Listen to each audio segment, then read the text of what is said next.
y'all? It's your girl, Lex in a Box, and today I have a very, very special guest by the name of Sergeant J. And if you don't know who that is, baby, that is the king of the Busted Challenge. And what I mean by that is this is the producer, Erica-based producer for Busted and Toothed.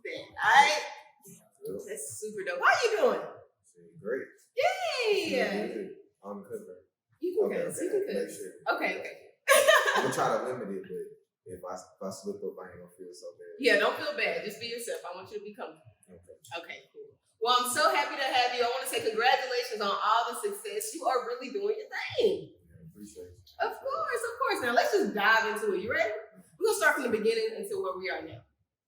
How was your childhood? What was it like growing up in Texarkana? I know that's where you're from, which is a really small town. How was it growing up there, knowing that you had bigger dreams than that? Really, it was just like, it was normal to me. Like, I ain't know no other way to do it. So like I ain't never just let it limit me. Like, I knew I was in Texarkana. I knew like we didn't have the connects like that we needed to like get to the certain artists, but I never thought of it as like a limitation.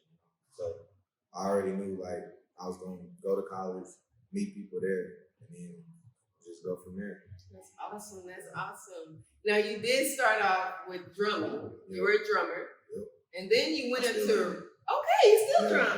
Still drum. Okay, tell us about the inspiration of that, because that's where your musical inspiration came from. Yep. Tell us about that a little bit. I started drumming in like 6th grade. My older brother drummed too. So like I just seen him growing up, like 18 years older than me. So just with that, I just seen him and just looked up to him. So. Nice.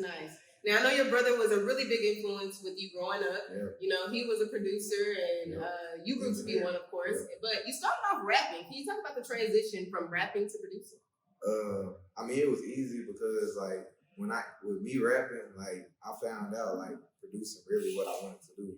Like it wasn't like I just found out that was what I really wanted to do.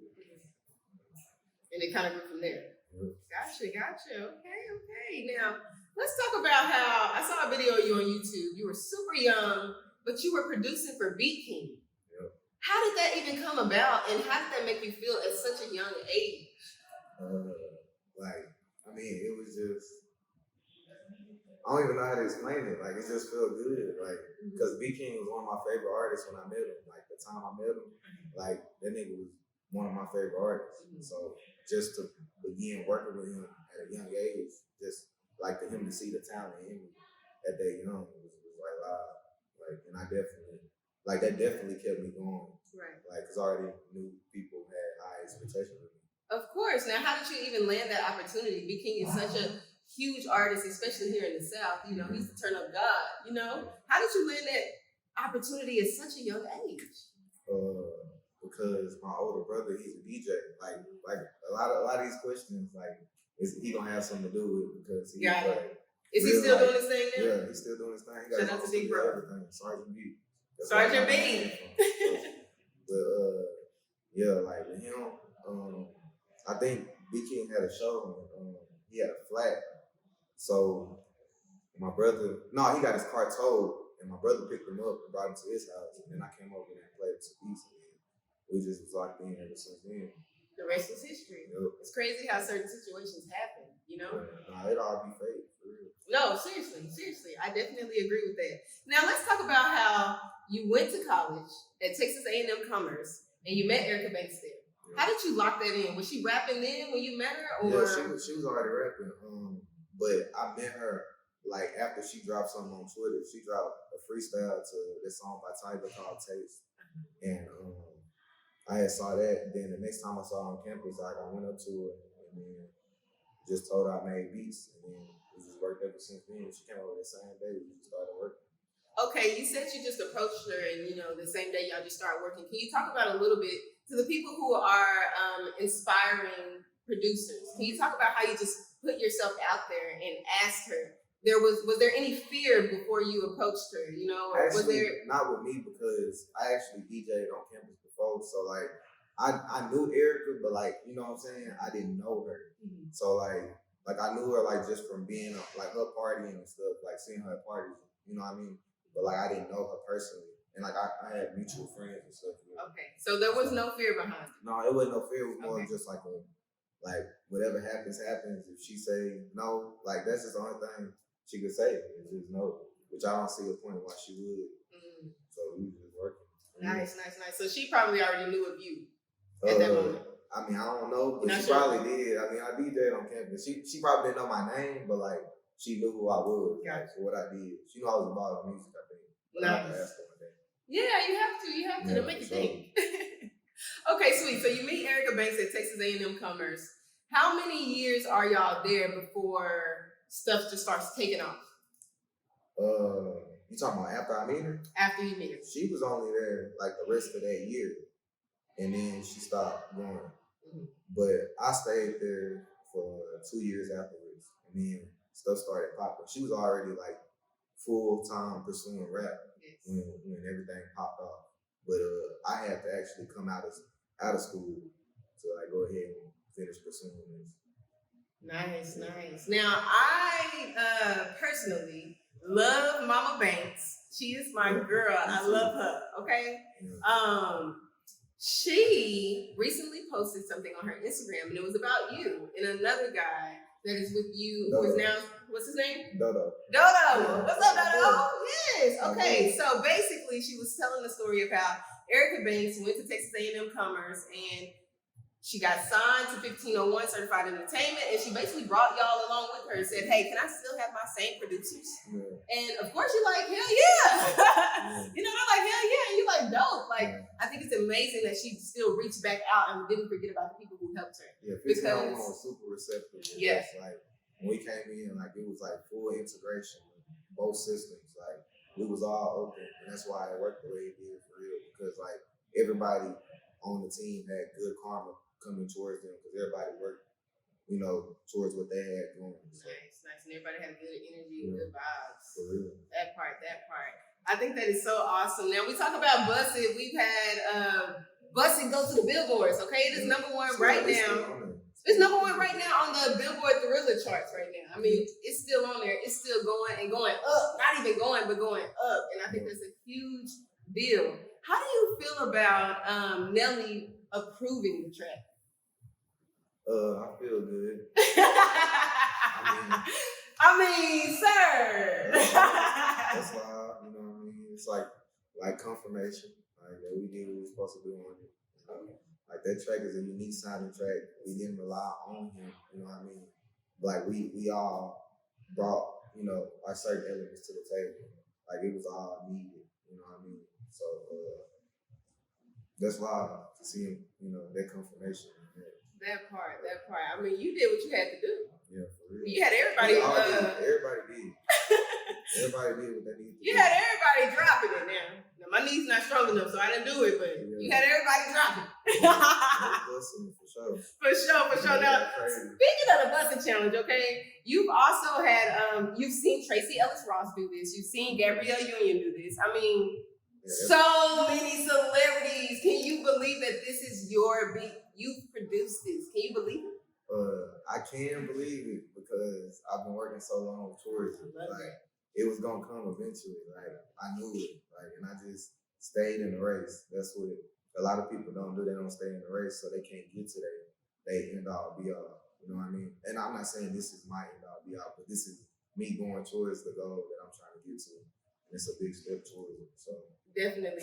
I watched the previous interview that you did, and you said something about you put 10 years in it. Yeah, you know, you've been doing this for 10 years, you know, and it took you 10 years to figure out, hey, I got to be more simplistic with my beat making. I don't have to put the snare in, put the 808 in. I don't have to do all that. Yeah. I got to keep it simple, and that's what makes a fire beat. Yeah, because you got to leave room for the artist. Like, you can't, like, just hog with something. Like, I understand, like, certain producers have egos that, like, don't allow them to move past, like, themselves. Like, you gotta put yourself in the what's best for the song mindset instead of like what's best for you, like you trying to showcase what you do. Because if the song get mass appeal, like, you know what I'm saying, you gonna get your praise. You gonna get the same thing. It ain't no point in hogging all that. Nice. Same with artists though, but like, you know.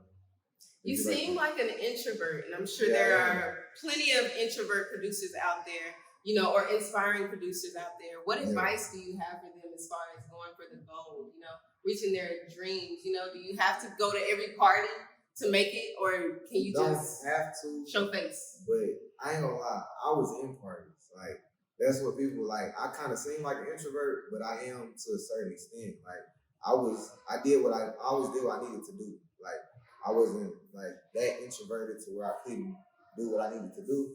Like I made sure, you know, if I need to go speak in front of somebody, I go speak in front of somebody. If I need to get in front of somebody and state, you know, what I need to say, I can do that. You know what I'm saying? So you have to be able to do that. But you know, you just gotta step up, like really. Like that's all it is. Like, if you're introverted, like I understand, like that might be a position, but you can work towards that. Not you just don't admit defeat to it. You know Right. I ain't trying to draw on too long about it. Got it. Let me say this. I was watching a motivational video before I got here. And it basically said, you know, you do what you love, but it's not fun all the time. You know, it's not fun all the time. And granted, we do it because we love it. But what pushes you through those moments where it's not fun all the time? What keeps you going in those moments? Because we all have The moments when it's fun. You think that? Yeah, that's just like, I mean, I just want to keep it fun. Like, it's fun right now. I'm going to just work on keeping it fun for myself. But I understand that it is moments that you have to push through, but just your mindset towards your goal is like what keep you in it. Like, what keep you going. So. Real quick, I know Erica Banks didn't even like the track when she heard it. Yes, you know, she laid her verse on it, she didn't like it. How did y'all get her to change her mind? Because when y'all did that, y'all didn't even know what was about to happen. You know, you didn't realize the impact that was going to have on her career, your career. You know? Yeah. What influenced her to change her mind? I mean, I ultimately like talked to when I talked to her, like when she sent me the song, I talked to her on the phone, and then I was like, I was fucking with it, but at first I wasn't fucking with it though. Me personally, like because it was originally for B King. Yeah, it was originally for B King, but when she sent the song back, I was in the car with two of my partners, and they girls, so like they liked the song from the first hearing, you know what I'm saying? So I was like, okay, so I gotta think from the girl perspective about this song, so I'm gonna have to, you know, just look at it differently. And this is in 2019, so the music climate is very different. You know what I'm saying? So I understand now it would be like you hear one of them songs, it's like you can hear it. Like we heard enough female artists, you know what I'm saying, to where we know. Yeah, we know what the sound like. But back then we didn't have that knowledge. We did. You know, women, y'all always had it, you know. So but yeah, so like I talked to her on the phone after that, and then I was letting her know. I mean, they liked it, and hey, it worked. Yeah, it works. So and then you know it ended up working out to the best benefit for all of us. So I'm glad it happened. Definitely. Again, congratulations, and not only congratulations on Busted, but congratulations on Busted remix with Travis Scott. You know, I am a huge fan of Travis. Me too. And I love Erica Banks, you know, just to have both of them together. OMG, dude. How did that happen? How did you find out that Travis Scott was on the record? Man, I found out Carl actually told me. Shout out to Carl. Shout out to Carl for real. He told me we were in, I don't know, I think we were in Oklahoma or something. Yeah, we was in OKC, and we had flew out there. And he had told me, we was just sitting on the Sprinter. And he just told me, like, and that shit was crazy. Like, I couldn't believe it at first. I was like, bro, you playing? And then he played it, like, for me. And let me hear it, and I was like. And that was almost like I feel like the interviews that I read, it was almost as if Travis gifted that to you guys because he saw Erica and you guys working so hard. He literally did. That he was like, let me do this real quick for y'all real quick. Yeah, because I think DJ Eric had called Erica or something and played it for her. And that's how she found out about it. Like, and I found out about it after her. Yeah. So like, it's just wild. That's incredible. Again, congrats. Especially like to get it all at once. Like it's like Busted being a success as it is crazy. But like to get like plus like that big feature like that, like that's like Travis Scott. I mean, we talking Travis Scott. There ain't many people like. Did I mention Travis Scott? Like he's one of the biggest artists in the world. Like. That part. Oh my goodness. Okay, well, let's hop into a little bit of fun before we get out of here, all right? Yeah. All right, so we're going to play a game called Who Produced It? Okay, so we got Missy Elliott working. I know you that. Ah, come on, man. I can't even give you no answer choices. Oh. You guessed it right. Oh, it's them. Ding, ding, ding, ding, ding, ding, ding. I didn't know how the game worked. I mean, I have answer choices, but you beat me to the punch. Okay. Amarian, touch. Is that A, Timberland, B, Pharrell, or C, Dr. Genius?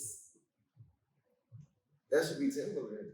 Pharrell, touch. Oh, And oh man. I mean, I'm a little younger. I know, that's my song. I know. I figured that was a little I was still younger. figuring it out, you know what I'm saying? I didn't have a full grasp of the music game yet. It's all right. We forgive you. Bodak Yellow, Cardi B. Is that A, Metro Boom? Jay White. Dallas is on. Shout out to Jay White. Shout out to Jay White. Real talk. Have you met him? Yeah. Oh, I met him no. on Clubhouse. We talked a little bit on Clubhouse. Like, well, but I ain't never met him in person yet. Yeah. Hey, we got to make that happen. Yeah, so we need to make some beats. We need to collab. Hey, that part. Interview coming soon. All right, we got Kid Cudi, Day and Night. Do you remember that song? Okay, cool. A, huh? Oh. You trying to think who it is? Okay, nah, go ahead. Okay. A, Pharrell, B, Timberland, C, Dr. Genius. Dr. Genius. Okay, yes. Dr. Genius. And my last one, ain't no complaints. Nah. Rex in the Bank. All right? Is that A? Who's that? That's Metro, right? Metro Boomin on some more. No. All right, you did 4 out of 5. You did good. Yeah, that one threw me for a loop just because of my age. You know, I was born in '97, so, you know, I was like 4 or 5. Yeah, you was a baby. I'm sorry. That's Amari on B2K days. Sorry. I heard it, but you know what I'm saying? Like, everybody sound like the same person to me. I feel you. Everybody sound like Chris Brown to me right there. For real. No, not Chris Brown. He Omarion paid the way. He paid the way. He did. Thank you so much, Sergeant J. You are everything. I want to say congrats again. Thank you so much for doing this interview. Thank y'all for having me. Of course. We got to know a little bit more about you. Okay. Got to talk to you a little bit more and get to know you. So, where can the people find you and how can they keep up with you? You can find me on Instagram, Twitter, Facebook, Sergeant J, SGT AFO. Sergeant J, a fool. Woo! I'm Lex in the Box. Y'all keep it locked for more. Of course, I got more coming your way, but in the meantime, we got Sergeant J. Bust it.